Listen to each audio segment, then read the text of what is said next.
যুবকরা নষ্ট হয় খারাপ মানুষের সান্নিধ্যে গিয়ে, এবং মাদক থেকে নিয়ে যত অন্যায় আছে এগুলো সব বাজে বন্ধুর পাল্লায় পড়ে করে। মায়ের পেট থেকেও খারাপ মানুষ হয়ে জন্মায় না। আপনি ভালো থাকতে চান, যেই যুবকের বক্ষে আল্লাহর ভয় আছে, যার বুকে তাকওয়া আছে, যে হারামকে না করতে জানে, আল্লাহর ভয়ে চোখের পানি ফেলতে জানে, এই যুবকের সাথে চলেন, সান্নিধ্যে থাকেন। তা পাপের যে পরিবেশ আছে এটা থেকে নিজেকে দূরে সরান। যেখানে গেলে পাপ থেকে বাঁচতে পারেন ওখান থেকে সরে যান। ফেসবুকে যে বন্ধুর কারণে অনবরত আপনার নিউজ ফিডে বাজে জিনিস আছে, ওকে আনফ্রেন্ড করেন, তাকে আনফলো করেন, প্রয়োজনে ব্লক করেন। যে পেজ থেকে বাজে জিনিস আছে, নিজে চাইলেও বাঁচতে পারেন না, ওইটাকে আপনি আনফলো করেন এবং এগুলো থেকে দূরে সরেন, খারাপের পরিবেশ থেকে সরেন, আপনি ভালো থাকতে পারবেন ইনশাআল্লাহ।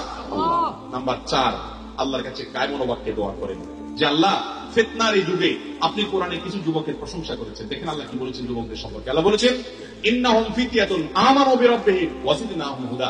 তারা কিছু যুবক ছিল যারা আল্লাহর প্রতি ঈমান আনার পর আল্লাহ তাআলা তাদের হেদায়েত আরো বাড়িয়ে দিয়েছেন। সেরকম যুবক হওয়ার জন্য আল্লাহর কাছে কি করতে হবে? দোয়া করতে হবে। রব্বানা লা তুযিগ কুলুবানা, আল্লাহ আমাদের অন্তরকে আপনি বক্র করবেন না, বা'দা ইয হাদাইতানা, একবার যখন হেদায়েত দিয়েছেন তারপর আপনি দানশীল, ইন্নাকা আনতাল ওয়াহ্হাব। এই দোয়া আল্লাহর কাছে বেশি বেশি করে করবেন। তারপর ইয়া মুকাল্লিবাল কুলুব সাব্বিত কলবি আলা দীনিক, হে অন্তর পরিবর্তনকারী, আমাদের অন্তরকে আপনার দ্বীনের দিকে পরিবর্তন করে দিন, দোয়া করবেন।